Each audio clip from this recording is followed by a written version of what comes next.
Historians have to have evidence. Well, what kind of evidence do they look for? The best kind of evidence when dealing with ancient periods is to find evidence that goes back to the time itself. If you had some contemporary eyewitnesses telling you how Simon Peter died, that would be brilliant. Unfortunately, you don't have that. You would love, though, to have contemporary accounts written like the next day from the events. That would be great. Historians would love that kind of thing. Historians would love to have lots of sources. You want to have lots of sources that go back to the time of the events that are being narrated. You would like these sources to be independent of one another. If you have 20 sources, but they all got their story from the same guy, then you don't have 20 sources, you have one source. You want 20 independent sources who all attest the same event. Moreover, you want these independent sources to be consistent with one another. You don't want them to be contradicting each other all over the map. You want them to be agreeing with one another. So you want them to corroborate one another without collaborating with one another. Moreover, you want them to be unbiased toward the subject matter.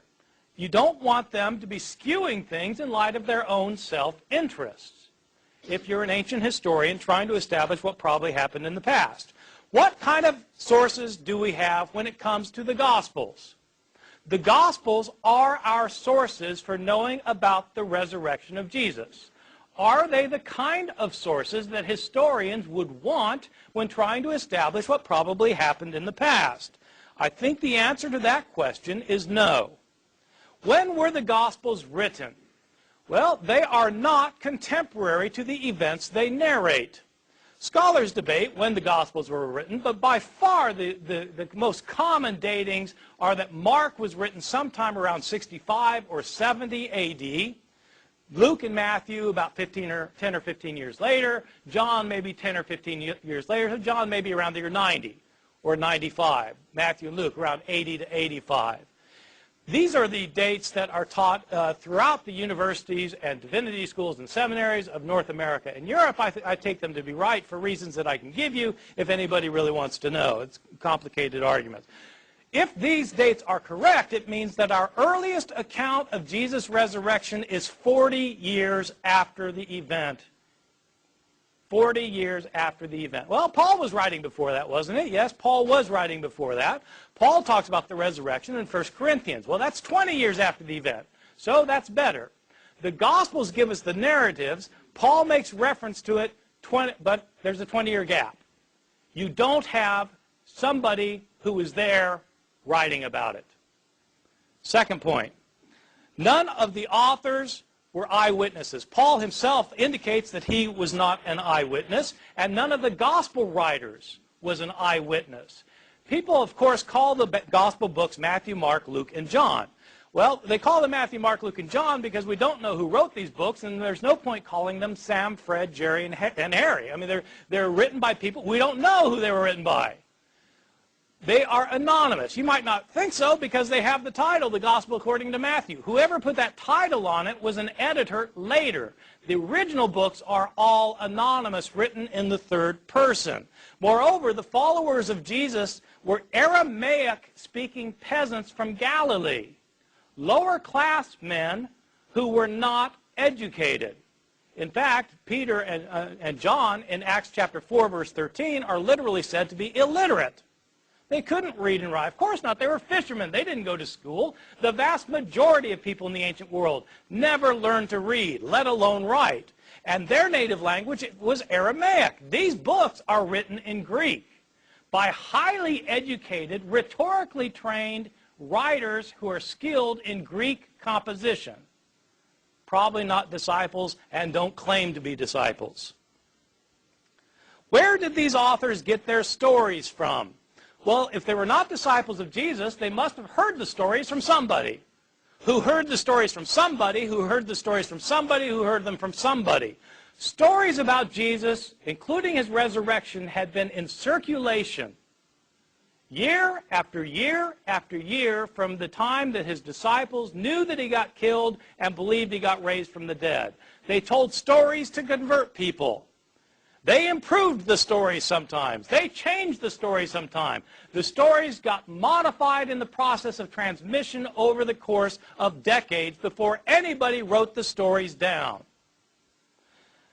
These stories are based on oral reports that have been in circulation for decades. What happens to oral reports in circulation year after year, decade after decade? They get changed. What evidence do we have that the stories about Jesus' death and resurrection got changed? You can read the stories yourself. Simply read Mark's account of Jesus' death and then read John's account of Jesus' death and make a list of everything that happens in both and compare your lists. You will find that there are stunning differences. In fact, there are discrepancies. Let me give you just a list of very quick examples. What day did Jesus die on? That's a simple question. And luckily, we're told in both Mark and John. In Mark's gospel, we're told that Jesus died the day after the Passover meal was eaten in Jerusalem. John tells us explicitly, chapter 19, verse 14, that Jesus died the day before the Passover meal was eaten, on the day of preparation for the Passover. That's different. He couldn't die both days. What about the time? According to Mark, he died at 9 in the morning. According to John, he wasn't condemned to death until afternoon. John 19:14. These are accounts that differ from one another. Did Jesus carry his cross the entire way to Golgotha, or did Simon of Cyrene carry it? It depends which gospel you read. Did both robbers mock Jesus, or did only one of them mock him and the other come to his defense? It depends which gospel you read. Did the curtain in the temple rip in half before Jesus died, or was it after he died? It depends which gospel you read. I can give you the references for all of these if you need me to, or you can look them up yourself. I'm not making these up. Those are just differences about Jesus' death. What about differences in the accounts of his resurrection? Well, who went to the tomb on the third day? Did Mary Magdalene go alone, or did Mary go with other women? Depends which gospel you read. If with other women, how many of them were there? What were their names? And which ones were they? It depends which gospels you read. Was the stone rolled away before the women got to the tomb or not? What did they see in the tomb?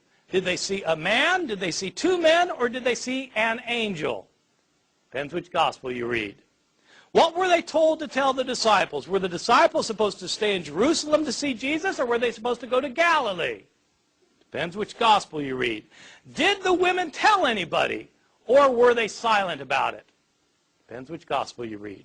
Did the disciples ever leave Jerusalem? Or did they never leave, or did they leave and go to Galilee?